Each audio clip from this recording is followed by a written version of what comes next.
बिस्मिल्लाहिर्रहमानिर्रहीम अस्सलामुअलैकुम दी Urdu Islamic teacher channel में खुश आमदीद। अल्लाह तबारक व तआला ने अपने नाम की कसम खाकर फरमाया है कि जिस घर में मेरे इस नाम का वजीफ़ा होगा उस घर से दौलत का क़यामत तक जो है वो दौलत ख़त्म नहीं होगी, उस घर में गैबत की बारिश बरसती रहेगी। ये वजीफ़ा मेरे उन बहन और भाइयों के लिए बहुत ही ख़ास है जिनके घरों में रिज़्क़ में तंगी है, जिनके घरों के मौली हालात बहुत ज़्यादा ख़राब हैं, घर में मौली परेशानियाँ आ चुकी हैं, घर में गुर्बत है, तंगदस्ती है। अगर वो आज का ये वजीफ़ा कर लेते थे इंशाअल्लाह उनके घर में कभी रिज़्क़ में कमी नहीं आएगी, कभी वो फ़िक्र फाका में मुबतला नहीं होंगे, कभी वो किसी के मोहताज नहीं होंगे। अल्लाह पाक उन्हें ऐसी जगह से रिज़्क़ अता करेंगे कि उन्होंने कभी सोचा भी नहीं होगा। अब वजीफ़े का जो तरीक़ेकार है वो ये है कि ये अमल आपने जो है दिन में एक मरतबा लाजमी करना है। आप किसी भी टाइम ये अमल कर सकते हैं। आपने करना ये है कि ये वजीफ़ा आपने वज़ू के साथ करना है और कोशिश करें कि जब आप ये वजीफ़ा करें आपने नमाज़ पंजगाना लाजमी पढ़नी है।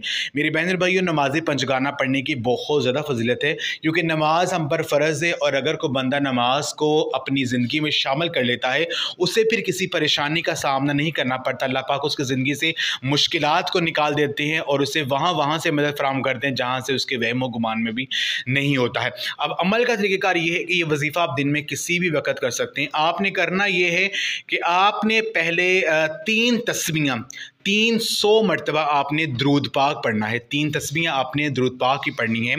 उसके बाद 300 मरतबा दरूद पाक पढ़ने के बाद आपने 41 मरतबा 41 टाइम्स आपने अल्लाह पाक का ये नाम या बासितु या बासितु या बासितु या बासितु आपने 41 मरतबा अल्लाह पाक के इस नाम को पढ़ना है।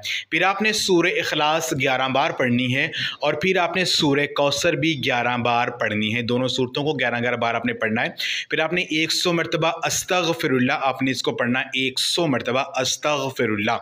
फिर 100 मरतबा अस्तगफिरुल्लाह जब आप पढ़ना है आपने अल्लाह पाक से अपने गुनाहों की आपने माफ़ी मांगनी है। वो गुनाह जो कि आपकी दुआओं के रास्ते में रुकावटें बन रहे हैं, वो गुनाह जिनकी वजह से आपकी ज़िंदगी में परेशानी आई है, उनके लिए आपने अल्लाह पाक से माफ़ी मांगनी है। 100 मरतबा अस्तगफिरुल्लाह पढ़ने के बाद आपने फिर 300 मरतबा दुरूद पाक पढ़ना है जो आपने शुरू में पढ़ा था। दुरूद पाक आप कोई भी पढ़ सकते हैं, आप सल्लल्लाहु अलैहि वसल्लम भी पढ़ सकते हैं, सल्लल्लाहु अला हबीबी सैयदना मोहम्मद वसल्लम भी पढ़ सकते हैं, सल्लल्लाहु अलैहि वसल्लम सल्लल्लाहु अला मोहम्मद वसल्लम भी पढ़ सकते हैं। दुरूद इब्राहिमी जो हम नमाज में पढ़ते हैं वो भी आप पढ़ सकते हैं। तो 300 मरतबा आपने शुरू में पढ़ना है, 300 मरतबा आपने आखिर में पढ़ना है। जिसमें मैंने आपको बताया ये अमल बताया आपने वैसे ही करना है। इंशाअल्लाह ताला चंद दिन ये अमल करके आप देख लें, आपके घर में गैबी दौलत की बारिश बरसना शुरू हो जाएगी और आपको वहाँ से रिस्क मिलना शुरू हो जाएगा जहाँ से आपने कभी सोचा भी नहीं होगा। तो अगर आप ये अमल करना चाहते हैं तो कमेंट में अल्लाह पाक का कोई भी एक नाम ज़रूर टाइप कर दें, आपको इजाज़त मिल जाएगी। जज़ाकल्लाह।